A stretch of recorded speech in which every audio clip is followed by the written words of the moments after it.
I've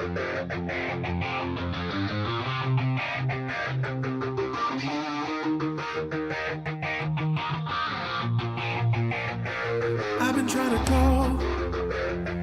I've been on my own for long enough. Maybe you can show me how to love. Maybe I'm going through withdrawals. You don't even have to do too much.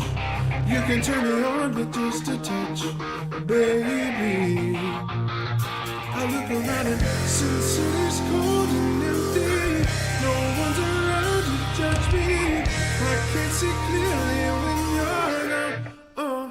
And I said, ooh, I'm blinded by the lights. No, I can't sleep right until I feel your touch. I said, ooh, I'm drowning in the night. Oh, when I'm like this, you're the one I trust.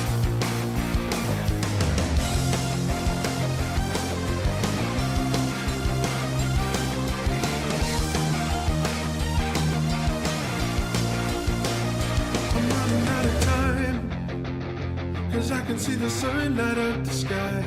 So I hit the road in overdrive, baby. Hit the road in overdrive. The city's cold and empty. No one's around to judge me. I can't see clearly when you're gone. And I said, ooh, I'm blinded by the lights. No, I can't sleep until I feel your touch. I said, ooh, I'm drowning in the night. Oh, when I'm like this, you're the one I trust. I'm coming back to let you know I can never say it on the phone. But whenever I let it go, this time I said, ooh, I'm blinded by the lights. No, I can't sleep until I feel your touch.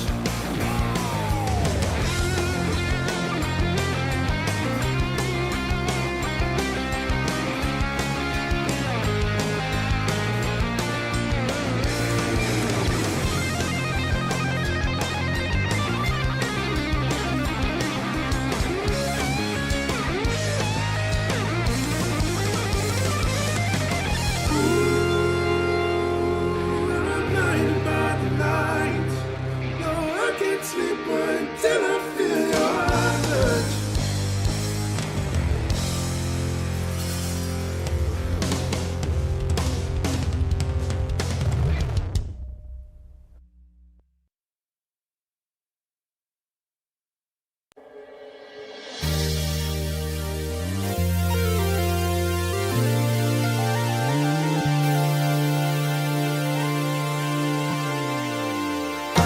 Feel free to be whoever you wanna be. Feel free to dance, feel free to sing, just feel free. Feels like the world is picking on ya. Feels like it's picking on me. But trying to please everybody, that ain't no way. Welcome, everybody. The Two-Tone Talk Podcast Friday edition. And boy, do we got some stuff to talk about here today on the podcast. Episode 80. 80 of these we've done now. And in honor of episode 80, it is just a lot of exciting stuff going on in the world of the Tennessee Titans as Brian Callahan's coaching staff has begun to come together in a big way. Talking about new defensive coordinator, Dennard Wilson. Talking about new wide receivers coach, Tyke Tolbert. Talking about new offensive coordinator, Nick Holtz. And new offensive line coach, Bill Callahan, as the staff is coming together. Brian Callahan said he wanted to have a staff together by the time the combine came around. It looks like he's on pace to do that. And I'm going to really talk about Dennard Wilson here, the new defensive coordinator for the Titans, because I said, defensive coordinator was a spot on this staff that I was really intrigued by, because we all know Brian Callahan, the new head coach, is offensive minded. Thank God. We all knew he's going to be calling plays on offense. No matter who you hire as offensive coordinator, Brian Callahan is going to have a huge part in the offense. But the defensive coordinator, that was one that I was concerned about, because it was like, man, you really need a good defensive coordinator, because not that Brian Callahan's the head coach. He's going to have his hand in everything. But it was like, you really need somebody who's going to come in here and tear it up. And there were even rumors that the Titans were going to keep Shane Bowen there for a couple of days. And I think they thought about it. But Dennard Wilson, who had previously been with the Baltimore Ravens, I think he kind of emerged over the last couple of weeks as a prime candidate for defensive coordinator, not just for the Tennessee Titans, but for a lot of teams. I mean, there were a lot of teams trying to get Dennard Wilson as their defensive coordinator. I mean, he's a former player in the NFL, a guy who has been rising in the ranks over the years with teams like the Philadelphia Eagles and the Baltimore Ravens. And this was a guy that has been compared to the head coach of the Houston Texans, DeMeco Ryans, kind of just with that player relatability. And so Dennard Wilson was a prime candidate for defensive coordinator for a lot of teams. And honestly, I thought when Seattle hired Mike Macdonald, who was the defensive coordinator for the Ravens this year, when they hired Mike Macdonald, I thought, you know what, Dennard Wilson's going to stay in Baltimore. Baltimore is going to elevate him to defensive coordinator for the Ravens. I thought that ship had sailed. Honestly, I was like, all right, we're probably going to end up keeping Shane Bowen. I had already surrendered to that. And then, the other night, I'm just sitting there. Well, I was playing Madden. I'm going to tell you that. I was playing Madden. And right about that time, my phone goes off with a notification that the Titans are hiring Dennard Wilson as their defensive coordinator. And I was shocked. I didn't think they were going to pull it off. Once Mike Macdonald went to Seattle, I was certain Dennard Wilson was probably going to stay in Baltimore. But hey, look at here. Dennard Wilson, new defensive coordinator for the Tennessee Titans. To me, there's two things that are particularly encouraging about it. Number one, the fact that numerous teams were trying to get this guy. That's a little thing, but you think about hires that the Tennessee Titans have made in the past. You understand, nobody was trying to hire Todd by God Downting. We were the only ones in line to get him. Nobody was trying to hire Shane Bowen. We were the only ones in line to get Shane Bowen. Nobody was trying to hire Tim Kelly. We were the only ones in line. So it felt good to actually get a coach, and it happened with Brian Callahan and now Dennard Wilson. It felt good to finally get a coach that other people wanted, and they chose to come to Tennessee. That felt good. Really felt good. To not just hire the guy that nobody knows who's already in-house. Man, there's a red-hot candidate out here. There's a guy that everybody's wanting, and rightfully so, we feel like. So we're going to put in our bid to get him, and we got him. Man, that makes me feel good. That numerous teams were trying to get him, so he's highly sought after, and he chose Tennessee. That is just, to me, that's a big deal. Number one, that he was highly sought after, and that number two, in spite of all the options that he had, because he had at least 2 or 3 other teams that wanted him, he willingly chose to come to Tennessee. That tells me we are indeed in a new era. I mean, listen, whatever you think about Amy Adams Strunk, she is trying.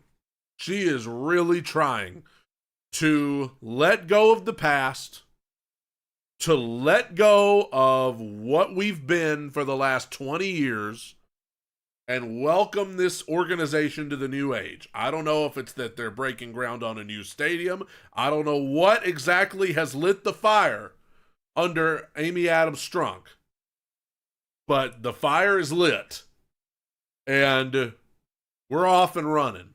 We've got a head coach in Brian Callahan that's unlike any coach we've ever had. Offensive-minded, younger guy. We went out and got the highly sought-after defensive coordinator in Dennard Wilson, and we actually got him. Made a huge hire there.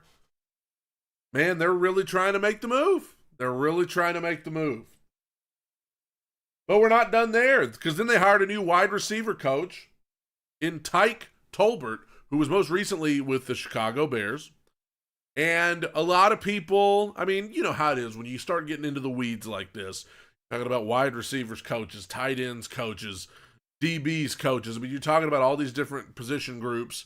Sometimes, let's just be honest, we encounter guys and coaches that we say, okay, are they good? Like, what's the deal?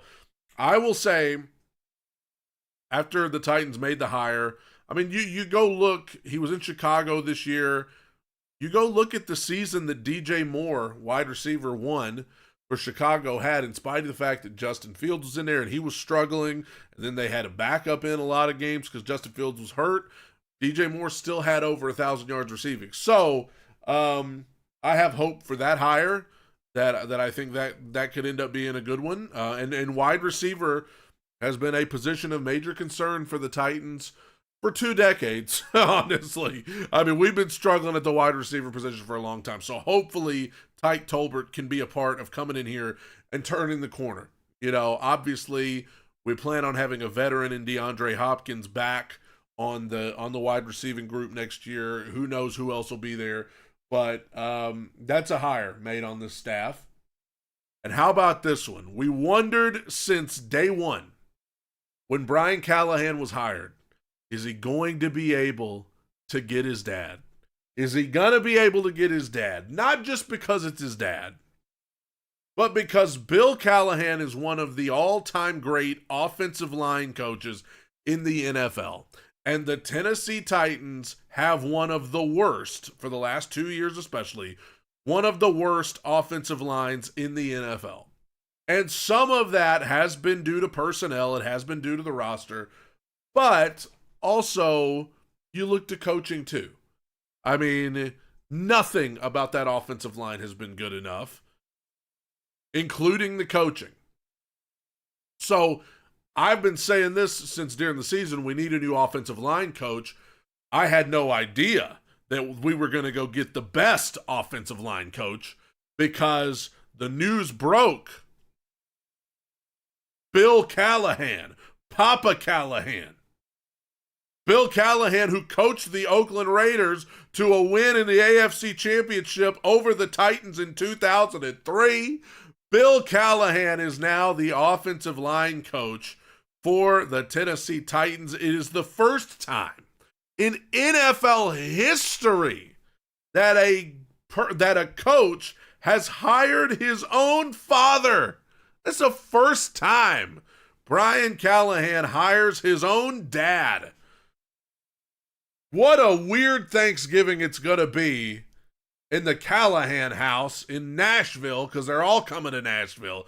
What a weird Thanksgiving it's going to be as Papa Callahan, Bill Callahan, is working for his son, Brian. I'm pumped about this one. I am pumped for whoever we pick up in the offseason, but I'm pumped for guys like Peter Skoronski.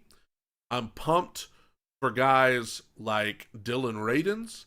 I'm pumped for guys like Nicholas Petit-Frere. I'm even pumped for guys like Jalen Duncan, and I'm pumped for guys like that who are maybe lower on the depth chart. I'm excited for whoever we pick up in the draft and whoever we pick up in free agency in terms of offensive line.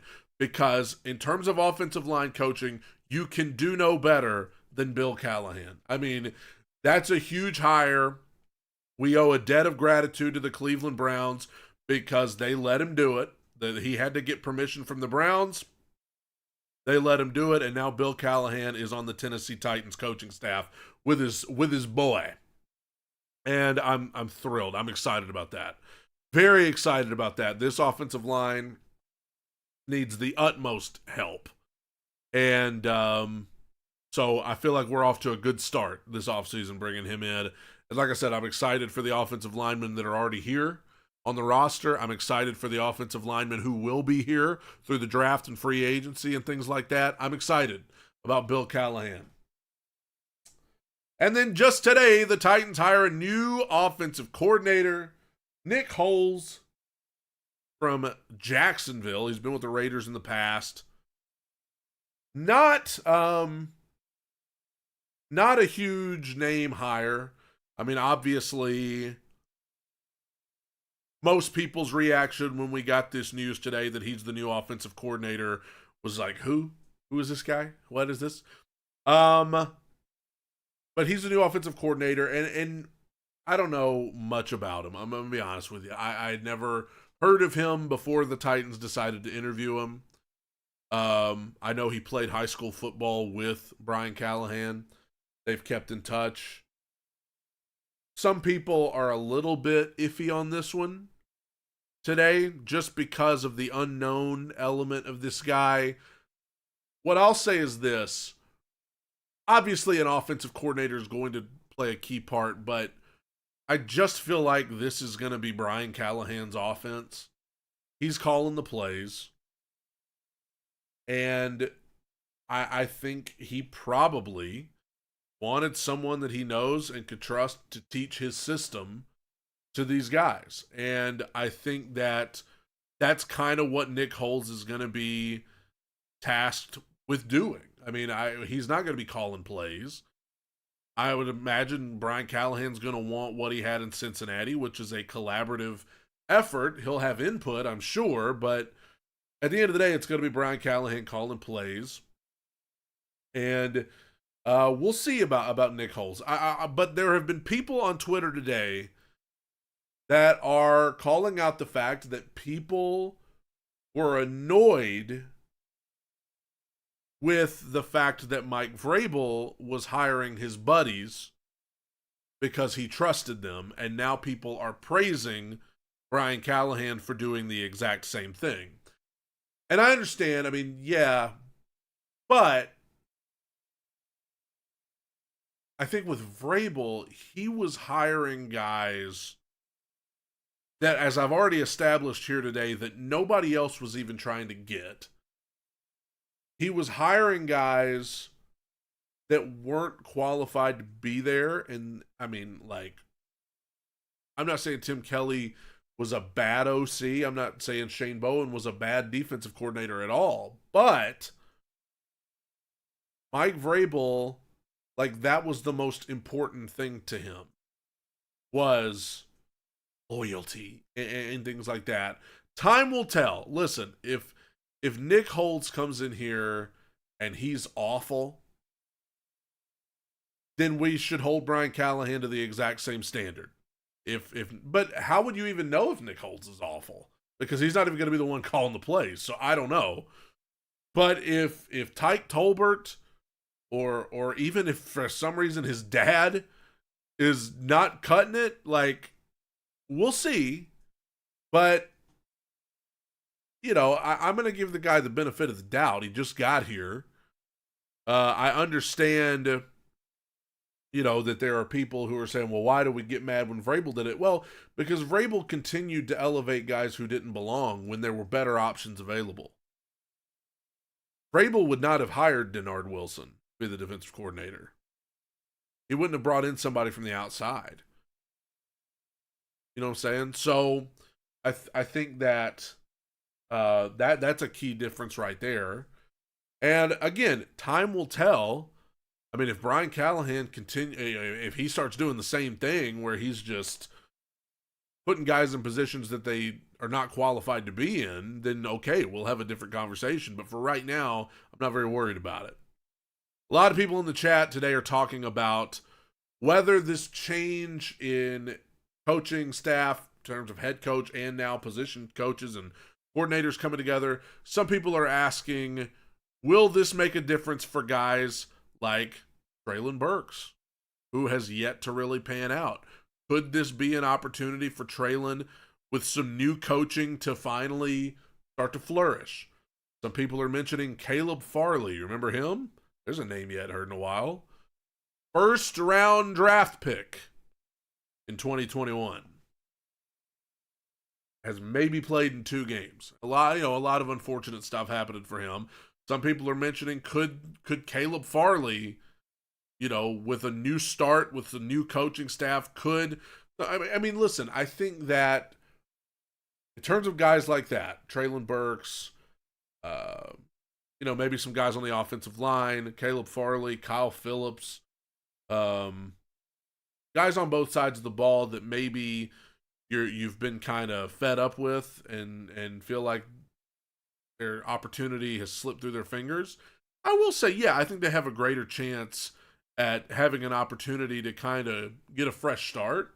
I mean, I absolutely think that's fair. I think that if we would have kept everything the same, if Vrabel had come back, and we had just kept on going with the same crew, I think there would be little hope for Treylon, Farley, Phillips, for any of those guys. I think we would be sitting here wanting to trade every one of those guys that we could and get a fresh start, right? I mean, if we had kept Vrabel in that crew, it would be hopeless. But I think now that you have a new head coach with a new philosophy, obviously everything about this guy is different than Vrabel. Everything about the approach of this organization is completely different than it was 6 months ago. And, sure, absolutely. It could be an opportunity for a guy like Treylon Burks, Caleb Farley. I mean, let's not act like they don't have holes at wide receiver. And I'm not talking about the offensive coordinator. I'm talking about literal holes at wide receiver. Holes in the secondary, right? I mean, we could use Caleb Farley if he could get it together. We could use Treylon Burks if he could get it together. And yeah, I think if you stick with Vrabel and that crew, we would be sitting here viewing these situations as hopeless. But new head coach, new regime, new thought process in terms of the entire organization. Hey, why not? Why, if I were those guys, I would 100% view it as an opportunity to get a fresh start, and they both need one. I saw somebody that compared, how Vrabel,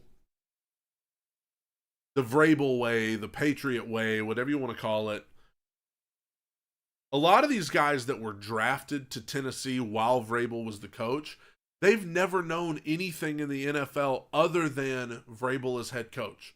Guys like Elijah Molden, Treylon Burks, Kyle Phillips, Dylan Radins, Nicholas Petit-Frere, the list goes on and on. Guys like that, they've never known anything but Vrabel.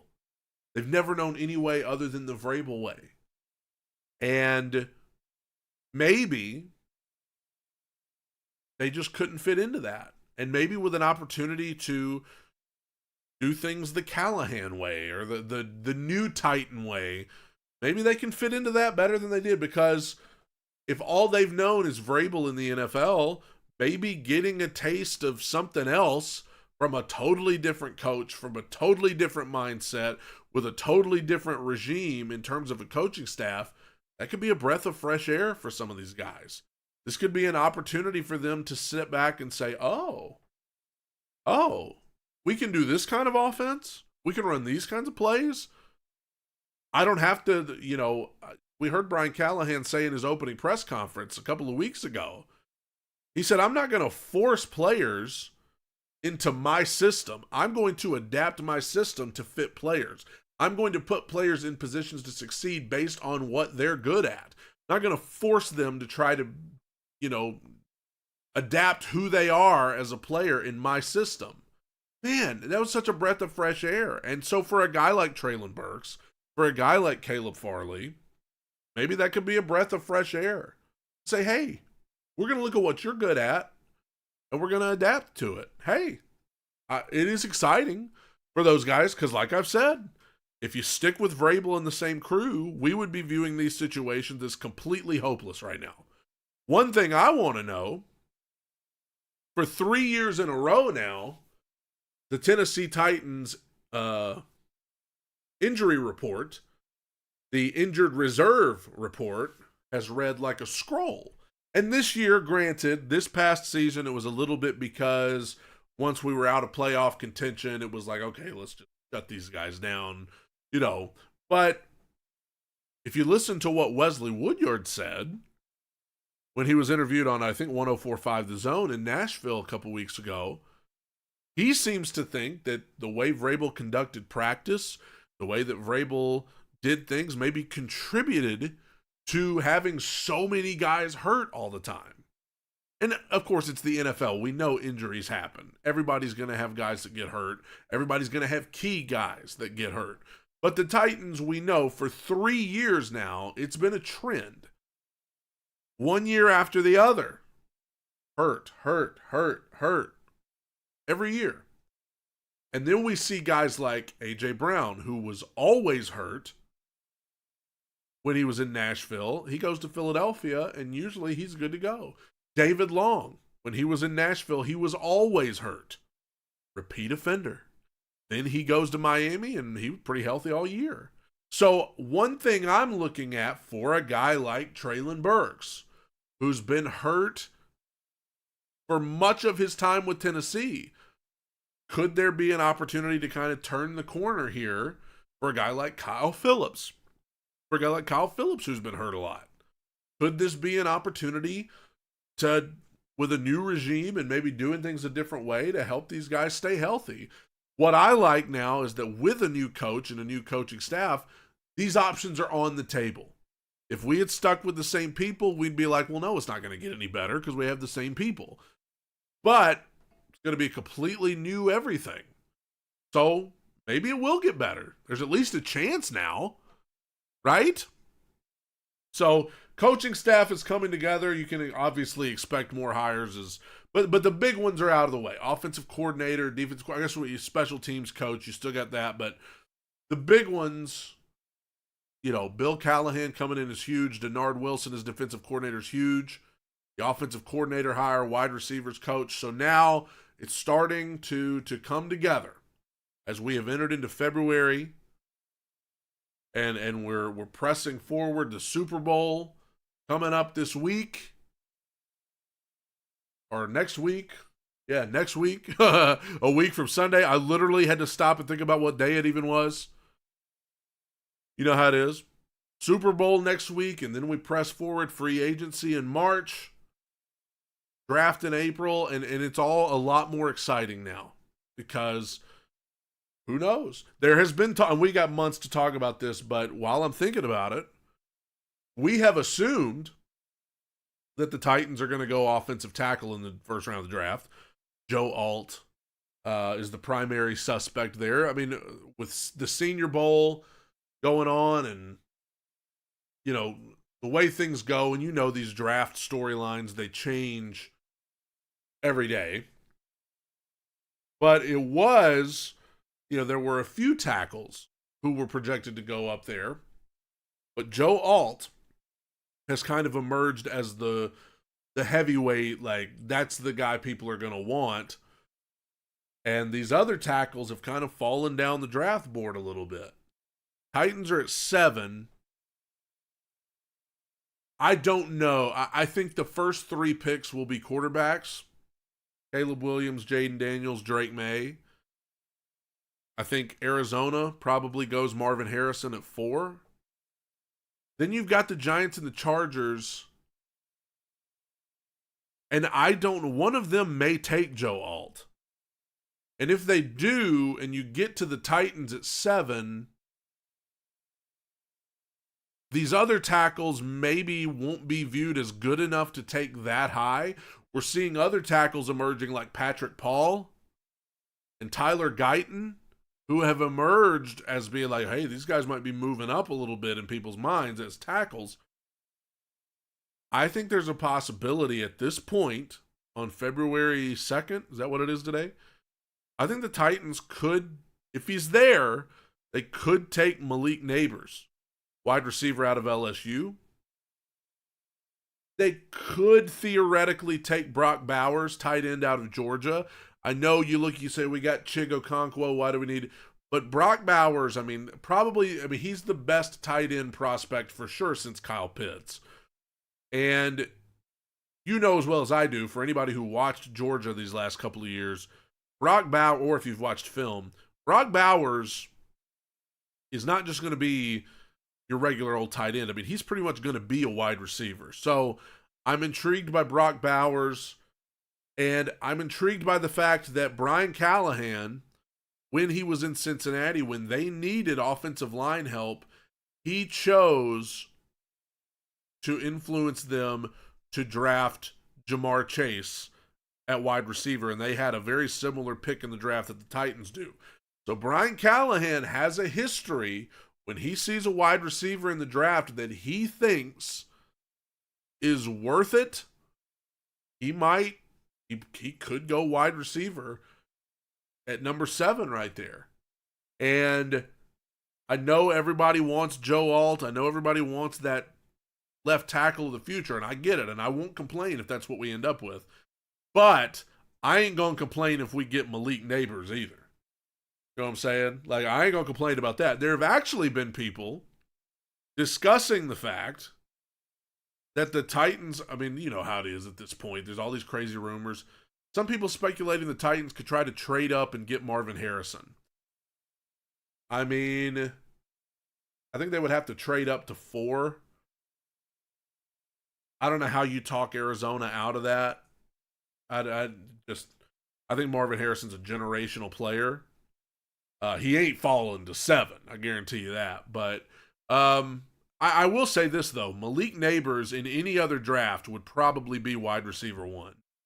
He would probably be wide receiver 1 in any other draft, but because Marvin Harrison's in this one, it knocks him down a little bit. Either way, we can talk about the draft for the next 3 months. We've got time to talk about the draft, but just a little bit of draft speculation. Here's something I want to talk about today. Bear with me. Rewind a few weeks, about a month ago.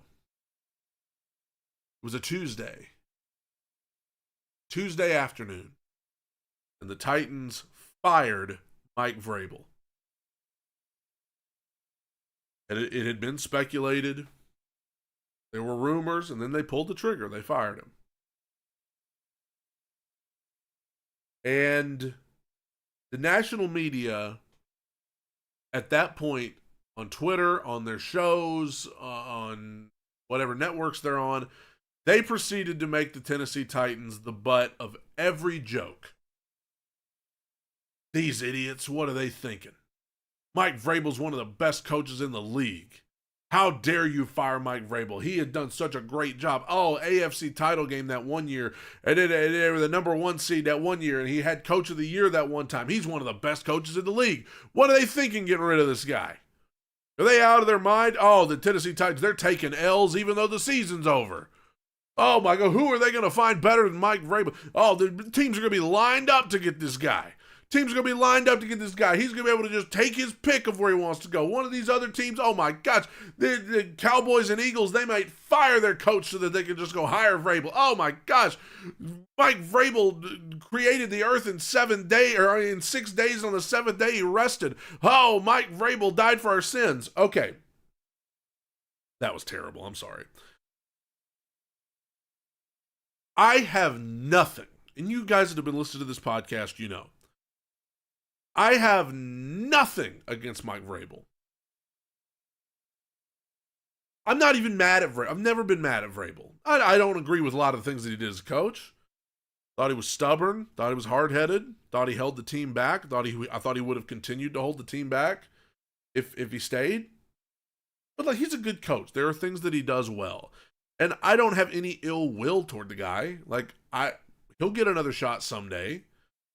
And he deserves it. Like, there's some good things that he brings as a head coach in the league. Absolutely. I'm not mad at Vrabel. But I am pretty mad at a national sports media who already lacks so much credibility. Do I have to revisit the fact that Keyshawn Johnson on whatever that stupid show he's on with Bayless, Undisputed, he came on the air after the Titans hired Brian Callahan, first of all, admitted to not even knowing who Brian Callahan was. Didn't even know who he was. On a sports talk show where the least he could do is know what he's talking about. It's the bare minimum, you know. Also, how do you not know who Brian Callahan is when his dad, Bill Callahan, is a legendary coach who was coaching when you were in the league, Keyshawn? What, like, you have to try. You have to try to not know this information. But so he came on the air and first of all said, I don't even know who Brian Callahan is. Then he proceeded to talk about, first of all, that should have been the end of it right there. When he comes on the show and says, I don't even know who this guy is, that should be it for him right there. Don't say anything else. You've just said you don't even know who he is. You don't know anything about him. So that should be the end of your input because you clearly don't even know what you're talking about. Honestly, if I'm a producer on that show, I'm saying, hey, you're fired. Like, you don't even know the people we're talking about on the show today. You get paid to do this. We'll go get somebody else. But I digress. He admitted he didn't know who Brian Callahan was and then proceeded to talk about how it was a bad hire. How do you know it's a bad hire? You don't even know who Brian Callahan is. You don't know anything about him. How do you know he's not qualified? You don't even know who he is. You don't even know that he's the son of a legendary coach who was coaching when you were in the league, Keyshawn. And last but not least, to put the cherry on top, he got his eyes all squinted like this and tried to act like he just had a light bulb go off in his head like he had a great idea, and then tried to insinuate that the Tennessee Titans were racist because they hired Brian Callahan. I have to laugh.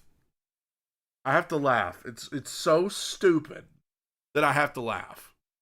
The Titans were racist for hiring this unqualified Brian Callahan, who I don't even know. So how do I know he's unqualified? I don't even know who he is. And then, of course, the talking heads that were on there with him, Bayless and Don't Ever Put Crabtree on Me or something like that, whatever the guy's name is, Legion of Boom, Richard Sherman. How could I not think of that name? They just sat there and reinforced it. They're like, yeah, you're right. You're right, yeah. Like, that's the kind of sports media we're talking about. Those are the kind of people who, when Mike Vrabel was fired, they got all smug and, these Titans are crazy. These Titans are nuts for this.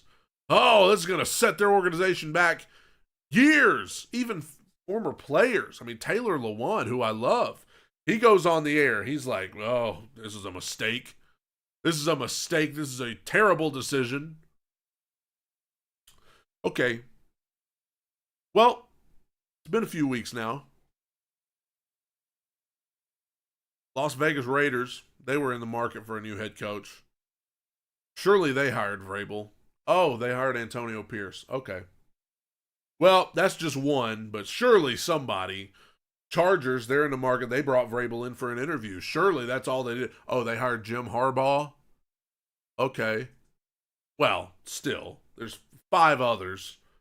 Surely the Carolina Panthers. I mean, come on. Who did they hire? This Canellis guy from Tampa Bay? They hired him? But Mike Vrabel's the greatest coach since Vince Lombardi. Well, what about the Seattle Seahawks? I mean, they brought Vrabel in for an interview. Surely they hired Mike McDonald? Oh. Well, how about the Washington Commanders? Surely they were the last team left. Ben Johnson dropped out of the running. Surely they hired the almighty Mike. They hired Dan Quinn? I mean, they hired Dan Quinn. They looked at the Falcons. Surely the Falcons have hired Vrabel. Raheem Morris? So 7 other teams. It's not that I have anything against Vrabel. It's not about him. It's about them. It's about the national media who mocked the Titans for getting rid of this coach. Oh, you guys are idiots. Well, are the Falcons idiots? Are the Panthers idiots? Are the Seahawks idiots? Are the Commanders idiots? The Patriots? Surely he's going to go to the Patriots. Surely he's going to go to the national media was so ready to pounce on that like mosquitoes on a turd. They were so ready to pounce.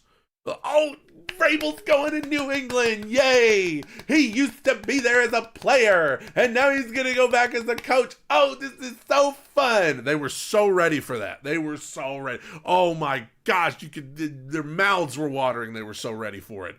New England didn't even consider the guy. Didn't even bring him in for an interview. They elevated Gerard Mayo.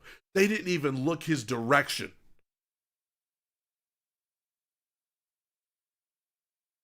So, makes me think, like, clearly, all these teams pass on Vrabel, but we're the idiots for firing him. I feel like maybe Amy Adams Strunk sitting up in her office in Nashville, maybe saying something like that TikTok song, the I know something you don't. She knew something nobody else knew. I mean, I knew Washington wasn't going to hire Vrabel. When it came down to the end and Washington was the only team left, I was like, they ain't hiring Vrabel. They ain't hiring Vrabel. You don't know why? Because they just hired a new, young, progressive GM who wants to use analytics, who wants to do all of those things. I was like, Vrabel ain't don't do that. Vrabel ain't gonna do that. Vrabel probably runs his film sessions off of a VCR. Like, you really think Vrabel gonna come in here and go along with it? Absolutely not. It's the same reason Bill Belichick didn't get hired. All the Super Bowls he has. The NFL is just going a new direction, man. And this old school leader of men mentality, it just doesn't work. I'm not going to say it doesn't work, but it doesn't work consistently enough.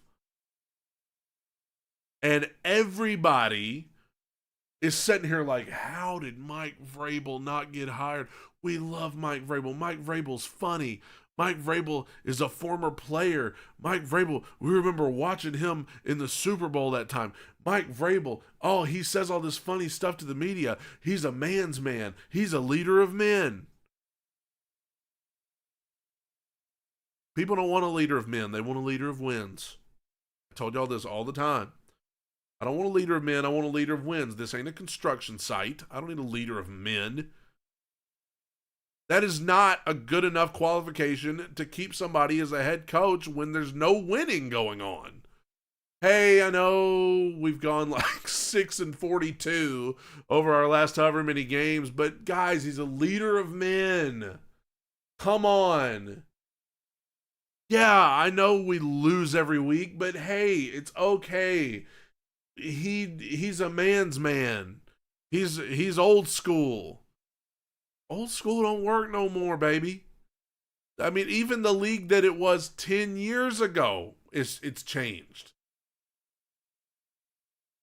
I mean, crap, look at the 2 teams that are left. Look at the teams that were left on championship weekend. Look at most of the teams that were in the playoffs this year. You sit there as a Titans fan. You look around our division right now. Houston's got C.J. Stroud, and he's going to get to keep his offensive coordinator, Bobby Slowick, because he didn't get a head coaching hire. So, the Texans, they're going to be good. They're going to be good. They're not just going to randomly come out and suck after they were great this year. Well, really good this year. They're going to be good again. The Colts, who knows? With Anthony Richardson, we haven't seen a whole lot of them, but the Colts, they overachieved this year with Gardner Minshew. The Jaguars, they certainly probably plan on being back with Trevor Lawrence and the crew. So why would you want, if you're Amy Adams Strunk, if you're Tennessee Titans, why would you want to sit on your hands and say, well, let's just keep our leader of men and let's keep playing old school ball, trying to beat people 12-10 every week. Let's keep averaging, running the ball on 1st and 10 for 95% of the carries. 95% of the first downs in a game. Let's just keep running it up the middle, even when we're getting obliterated in the backfield. Let's keep doing it. Okay. Let's keep trotting offensive linemen out there who couldn't block a cardboard box.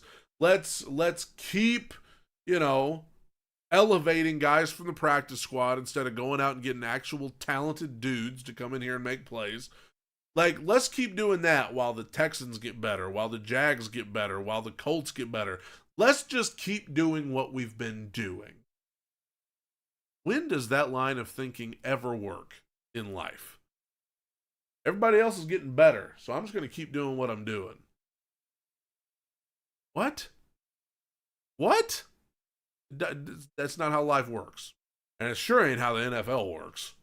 So to all of those national media people who just fell all over themselves to say, Mike Vrabel, how dare you fire Mike Vrabel? If he's so good, why ain't he employed? If he's so irreplaceable and great and wonderful, the Washington Commanders chose Dan Quinn. Dan, 28-3. Sorry, Wesley Barnes. Dan, 28-3 Quinn. They said we would rather have him. We would rather have the guy who Jordan Love and the Packers just freaking obliterated his defense in the playoffs. We would rather have him come in and be our head coach. I'm not saying this is why, but Mike Vrabel has not ever had an offense like the one Dan Quinn had the year the Falcons went to the Super Bowl. There is at least more proof that Dan Quinn will let his offense be modern than Mike Vrabel would. Now, having prime Julio Jones probably helped Dan Quinn, okay. But A.J. Brown probably helped Vrabel when he was there. Anywho, it's not that I have any ill will toward Vrabel. I wish Vrabel the best. But I'm so sick of the national media saying stupid crap like this and just getting away with it. I'll give you a good example, though. Dan Orlovsky on NFL Live. I like Dan, okay? Dan didn't like them firing Vrabel, but I respect his take on it because at least Dan was informed. Dan actually talked about, hey, I think it's more of a roster issue than a Vrabel issue because look at their draft. He talked about guys like Caleb Farley, Traylon Burks, Isaiah Wilson. He was at least informed on who was on the roster and who had been drafted, who had been brought in as free agents, who had been traded for. He knew about all of that.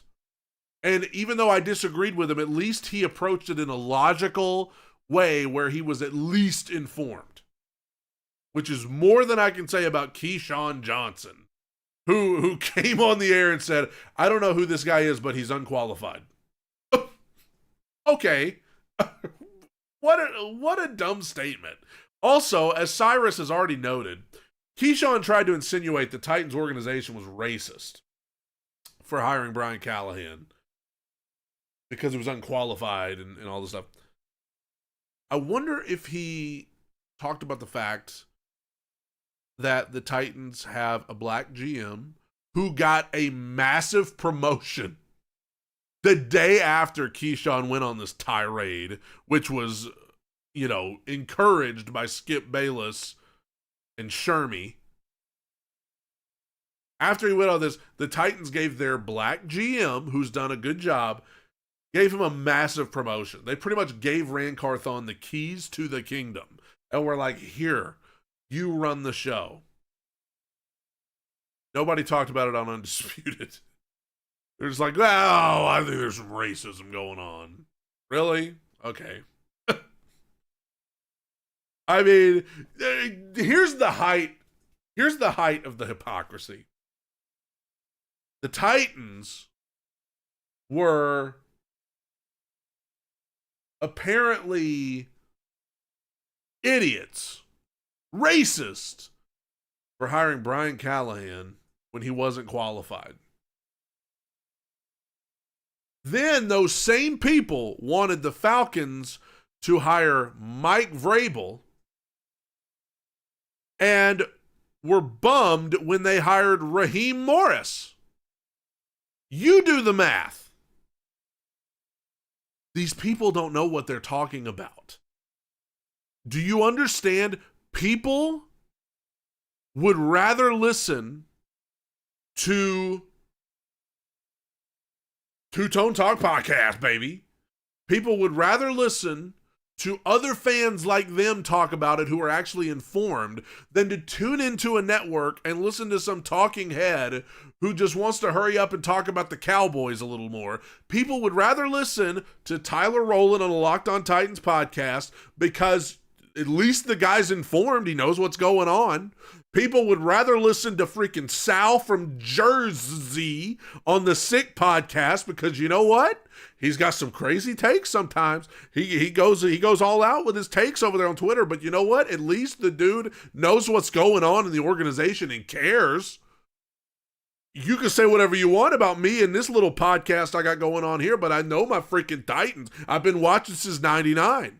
So if you're a fan of the Titans, of course you would rather listen to other fans like you who actually know what's going on in the organization than to tune into Undisputed and watch Skip Bayless sit there like a robot and my turn! It's my turn to talk about my Cowboys. You know, he always throws his Cowboys jerseys in the trash and then somehow he still is wearing the jerseys the next week. What a clown. People are over that, man. And as 2474 in the chat said, traditional sports media is going to be obliterated by the internet, and I'm all for it. You know, a lot of it will be because everybody sees through it now. These people actually know what they're talking about when it comes to like 5 teams, you know, and they try and act like they know what they're talking about when they come on TV and say Patrick Mahomes is the greatest quarterback in the league. It's like, oh wow, what great insight! Like, I could have never come up with such great insight as that. Thank you so much for that. So it's just this whole Vrabel thing has highlighted it to me that you already know they don't know anything about the Titans. And so they're just saying that Vrabel's this amazing coach. How could you ever fire him? And I don't even know what they're basing it on. If any other coach had the win-loss record that Vrabel had over the last 2 years, it wouldn't even be a question of whether they were on the hot seat. So that's my thoughts on that. It is nothing against Vrabel, but it's everything against the national media who just makes it up as they go. Either way, new head coach in town with Brian Callahan, new hires to the staff going on every day. Bill Callahan's come to town, Dennard Wilson, Nick Holes, all of these new coaches and more to come, we can assume, but the big ones are mostly in the rear view. And to end it, this person in the chat said it best. Amy said this isn't her father's franchise anymore, and her actions are backing it up. Kudos to her. Looking forward to the future more than ever. Gotta rewind now. Just came in. Yeah, please do. It's been a fun episode today. And that episode is now over. I will be back on Monday. I don't know what the heck we're going to talk about Monday because ain't no football this weekend. Oh, but we'll figure something out. I'm sure there'll be more Titans news between now and then. Might talk about some potential free agent targets for the Titans coming up this Monday as free agency starts in March. Thank you guys for tuning into the Two Tone Talk podcast. Please go follow me on Twitter or X at @2tone_podcast. Subscribe to the channel Two Tone Talk podcast on YouTube. God bless you guys. Tighten up. Two Tone by God pod. Stand way too high on the wins, way too low on the losses. Feels like it's picking on me, but trying to please everybody, that ain't no way to be. So many people try to get you to fit their mold. I think it's time for a change. This is what I say. Feel free to be